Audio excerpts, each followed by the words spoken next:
All right, the next topic for the moment is future gazing, the changing dynamics of OTT business in India. It's going to be a fireside chat, and to begin the proceedings, may I please have the pleasure to invite upon stage Priyanka Sinha Jha, content creator, journalist, author, and co founder of Talkietive Content Creators Private Limited. Welcome, ma'am. And she'll be joined on stage by Manish Kalra, Chief Business Officer, Z5. Thank you. Thank you. Thank you. So Manish, I guess we have a very exciting and challenging session after all that creative talk. Depends on how challenging you make, but yeah, looking forward to it. Yeah, because it's all about the crystal ball gazing, looking into the future. Obviously, it's an exciting time with the OTTs, and we can all agree that creatively, it's been it's ushered us into something of a golden age for content creators as well as viewers, because there's been innovation and disruption in storytelling, different kinds of stories that we see, formats, etc. So that's been established already. Right. Now, what we want to know from you is on the business side, from where you are sitting, what does the view look like? What are the trends in the OTT space that may be very exciting on the business side, or they could be challenging? So take us through it briefly, if you will. Sure. So, yes, I think OTT has evolved a lot, and so has the consumer.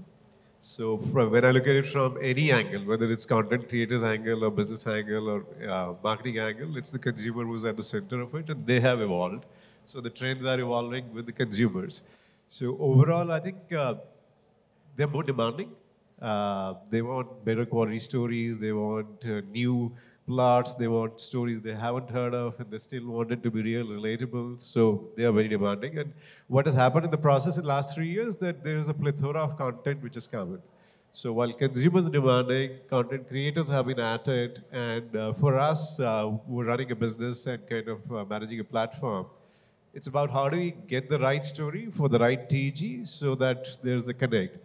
So that's one thing when consumers demand, content creators create, we have to ensure we are putting the right product, which is the content on the platform. So super challenging and both exciting. Obviously, there is a lot of personalization which comes in the process, because when we speak to the consumer, they say, hey, I have a problem plenty. क्या देखूं? मतलब weekend पे बैठता हूँ तो क्या देखूं? ये 4 OTTs हैं और सब पे अच्छा कंटेंट है, सब लोग बोलते हैं अच्छा है. So which one should I watch? Then it's about how you connect with them, how you personalize your experience on the platform, what recommendations you give to them based on their previous behavior, based on what is happening, some predictive analytics. So I think that's something which all platforms are working on. Third thing I would say, India has evolved very fast. Most of our consumers want a wholesome entertainment. So they're consuming the content on connected TVs. Even if people say, let's say in India, very smart, they take mobile-only packs and they screen it on the TV. So pretty much entire consumption is happening with full-fledged big screen, entertainment, connected devices. And obviously, we're seeing that stories from regions, hinterlands, all of that are evolving. So technology is evolving, content is evolving, consumers are evolving, and we're trying to manage it and ensure that we provide the right product to the right consumer. So that's where we are. Right. So I think that's quite a challenge, wouldn't you agree? Like providing the right content to the right consumer. Add to that, one of the things that always comes up in these conversations is that the Indian consumer does not like to pay premium for content. In your experience, is that true, or have the OTTs changed that habit to a certain extent? So Indian consumers have been paying for the content. It's just that they never realize that it's become a part of their monthly budgets. So if you see an average consumer who's not on OTT, they have a bill which comes from DTH, which might be $300 every month. If you multiply it by 12, it's 3,600 rupees a year. Most OTC subscriptions are between 1,000 to 1,500 to 2,000 bucks. So they've been paying in a certain manner, which has worked for them, because there it was linear TV, family viewing, it becomes a part of my monthly expenses, and I'm not bothered. Now comes OTT, which asks you to loosen your purse strings and kind of wants you to pay more for an additional service. So people are kind of obviously trying to maximize value. So people pay for content, yes, provided you give them the right content, provided you give them the content which has enough pull for them to kind of spend that extra $1,000 or $2,000, which is important. So that way, Priyanka, what we have, and I'll maybe preempt something. So we have two kind of services. We are a hybrid platform. One is AVOD, which is advertising driven. One is SVOD, which is subscription driven.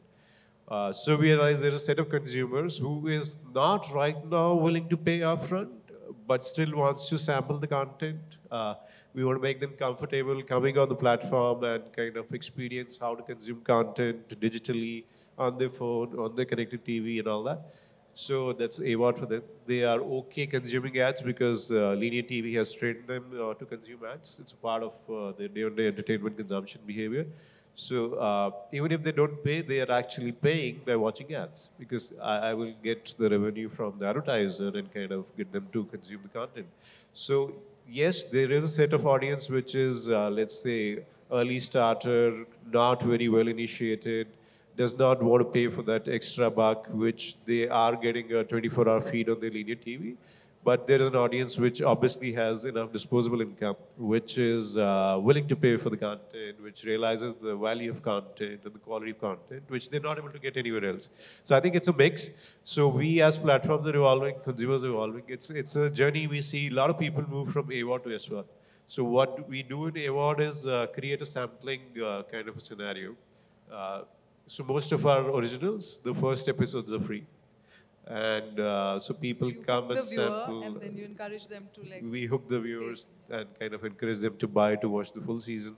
We also tried with a lot of theatricals and movies, 15 minutes is free. So okay, come watch, and if you want to know what happened, pay for it.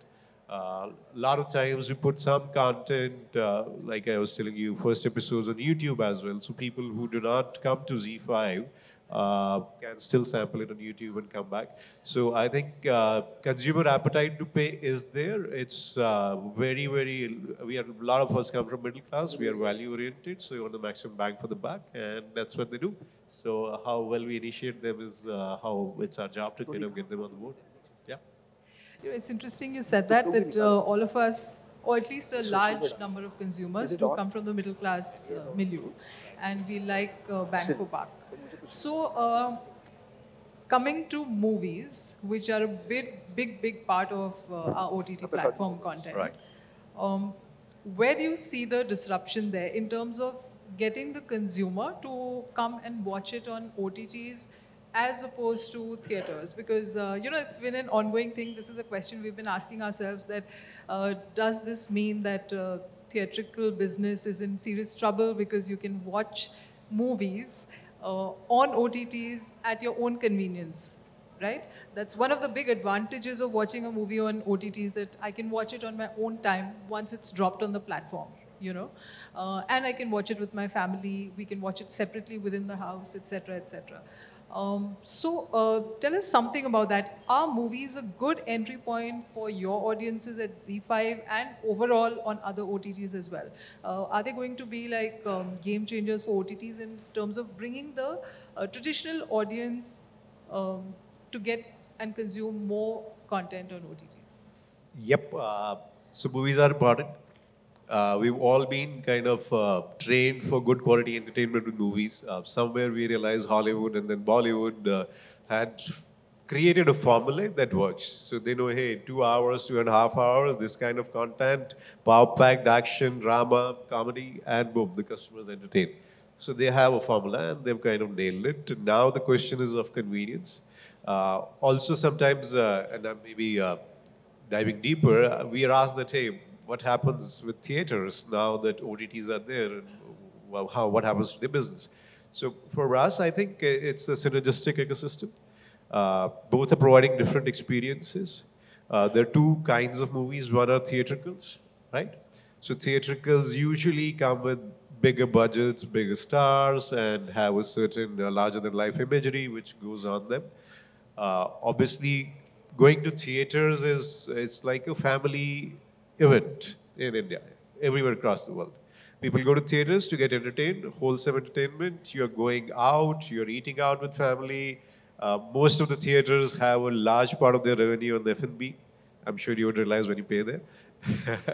But it's like that's an experience which cannot be replaced by OTTs. Okay. Now, if I'm a consumer who is a fan of, let's say, a big star and wants to catch the latest content in day one, show one, or week one, or whatever, in 2 weeks, if the content creates a lot of buzz, so let's say Gadar, which is a Z Studios movie, we were pleasantly surprised, honestly, on the response that we saw. And obviously, it became a trend, so much chatter. My family's watching it. Have you seen Gada? Oh, you haven't. You got to see it. So that's the FOMO which gets created. So my point is, theaters have its own place. They are a wholesome experience. They provide entertainment, and there's a definite room for their growth and the movies. For us, we are providing entertainment at the comfort of your home with the convenience that you don't have to venture out. There are lazy consumers who are willing to wait for 60 days or 90 days when the movie comes on OTT. हाँ मुझे इतना interest नहीं है पर मैं देखूंगा जब OTT पे आएगी. So there are both kind of audience. So what happens in this scenario is that we have created new uh, a new market for movies actually. What OTTs have done is they've expanded the reach. Theaters are limited by their capacity. You can only have so many seats, and they'll run your content for 4 weeks. If it's a very big super hit, it might continue for 6, 7, 8 weeks, and it'll be off the theater. But on OTT, the life of your content is like it's forever. You can just come, watch anytime. A lot of people who would not go to a theater would come and kind of plug on and see it on OTT. So that's what we are doing. And at the same time, for us, movies are big entry points. And just to give you some example, we are one of the few OTTs who are creating direct-to-digital movies and seeing a lot of success with them. We understand the kind of stories which work on OTT. We understand the kind of actors which work. How do we get them on board? So somewhere movies are a good entry points. They are like, a lot of people give us feedback that, hey, binge watching a original, 6 episodes, 7 episodes, I don't have that kind of a time. But movies are nice, crunched 2 hours, 2.5 hours. I can spare that time. So I think for some of those consumer segments, movies become a good entry point. So my point is, movies, yes, very important. Two formats, theatrical, important for theaters. For OTTs, they drive in the audience, which is not going to theaters. Originals, direct-to-digital movies, definitely. The way you make it, what kind of content, what kind of stories you tell. And if you're able to do a good job of it, they'll kind of thrive and survive. So super important to have movies on your platform. So, Manish, you had a great success in one of the Z5 films, which is Sirf Ek Banda Kafi Hai, which was, released on digital. Right. I remember Manoj Bajpayee being very excited about it. He had spoken about it at FICCI, we were on a panel and he was very excited about it. Yeah. You just mentioned something very interesting, that this is creating a direct-to-digital sort of format of movies. Can you tell us something more about movies which are, produced, created for a digital release right off the bat? So what we can do is pick up stories which may or may not be very compliant, or not compliant, but aligned with the mass taste. We can pick niche stories. We can pick stories which people may not be or comfortable telling on the big screen to the masses. So layered characters, maybe somewhere darker stories, maybe somewhere evolved kind of situations which may not be available. So that's what OTT is doing. We're carving a niche. Now, what kind of stories work? It's like different character arcs. Each character can be kind of evolved into multiple layers. How do we bring out that complexity of that situation with great artists? I think what we have done is given a huge opportunity to creators and artists which would not have found their feet on a big screen because that's a limited space. By virtue of so many movies can be produced and so much of cinema space is available. So since you mentioned Manoj Bajpayee, to me, he is a rock star. I mean, the kind of artist he is, and he nailed the role. We launched Sirf Ek Banda Kafi Hai. He trained himself like a lawyer. He went to the place, he researched, he gave so much of his time to promote the movie and get in the character. I'm not sure many of the traditional movie stars would do that. Some of them do, but some of them may not. So what we have done is created great stories, created niche situations, brought them to life with great artists, and I think that's what is differentiating the OTT-led content in movies and bringing them a newer audience which would not have seen it on mass, audience which might be seeing it on international platforms but may not be in Indian platforms. So that's what we're trying to change the way the content is being produced and evolved in India. That's actually quite interesting.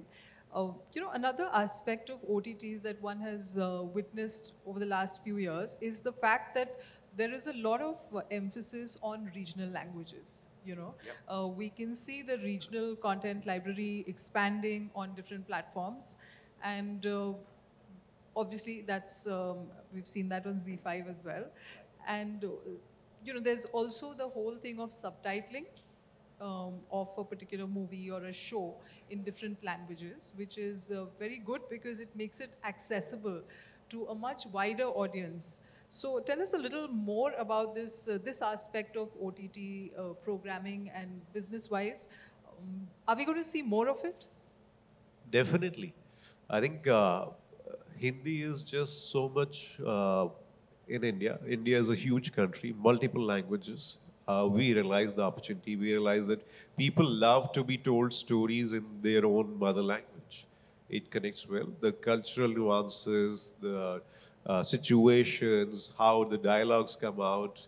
If I am a Tamilian and you're feeding me Hindi content, I'll watch it for a while because it's doing well and I'm hearing good things about it. But I want to watch my story in Tamil, which is evolved in Salim and it has the right kind of nuances. So that's what we're doing.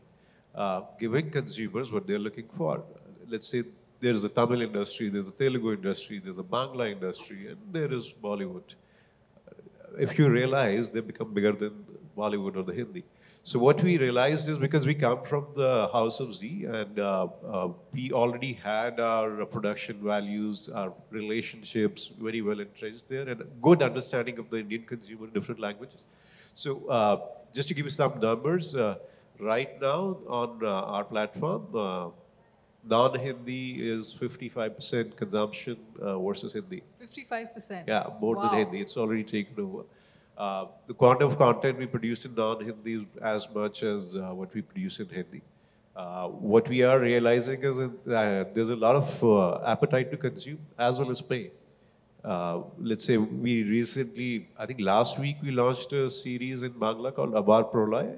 It has a good actor, Animesh Datta, I don't know if you guys know him, but good creator, very low cost of production, very good output, doing very well from a business perspective, as well as getting consumed by a lot of Hindi audience. And I think, like you said, subtitles work really well. So a lot of times, my team created a campaign called Subs Over Dubs because people said, ki, hey, watching it in the original language is better than watching it in dubs. But there's an audience for dubs as well. So we've now kind of dubbed that in Hindi, and it will come in Hindi as well. So, like I said, it's consumer. Everything we do as content creators, we are serving consumer. They want to hear a story in their cultural nuance, we will give it to them. They want to hear a story which in their language, we'll give it to them. Provided it connects, provided it evolves an emotion, and what we realize is stories travel across borders. I mean, I watch so much of Spanish content, French content, evolved consumers. But it's all about what kind of story. The great storytelling in any language, obviously barriers are removed by subtitles and dubbing, and we are seeing that, okay, another stats for you. Almost 75% of our audience wants or watches one more language content. Okay? So if I'm a mainline Hindi guy, I might be also watching a bit of Marathi or a Bangla or something in Telugu. And now because of barriers being broken with RRRs and so much of Telugu content coming our way, we are getting used to it. But yes, it's important and yes, there's a demand and yes, it makes the sense. That makes sense. I guess our time's up, but can I just ask you one last question, which is that, now where we are placed in the OTTs, what is the one trend that you feel is like has not been tapped enough and has tremendous potential to sort of grow the audience, or if you can give us an insight on Oh, that? that's crystal gazing. I think what we are all hearing and learning, there would be AI-driven content stories. AI-driven content stories. Yeah, I'm assuming because when you write good queries and the kind of output you get, it's really nuanced. It will be finessed by humans, obviously, uh, but there would be content which will come into place. I don't know if, but we are seeing a lot of AI-driven actors and all that. That may not happen because we love real things and we like to touch and feel. It may happen, but to a certain audience, we don't know that. But definitely stories driven by that, with which can be produced in low cost of production for creators here, which will help us kind of drive economics of scale. But definitely, that's the trend we are waiting to happen. Yeah. So AI-driven content, okay, we all worried, but Like I said, humans will finesse it. Humans can't go away, but definitely it will come in picture. great. So that's a trend that we'll all, keep our eyes peeled for. And thank you so much for your time. Thank you. And thank you for being a wonderful audience. Please feel free to catch Manish to ask him some more questions offline. Thank you so much.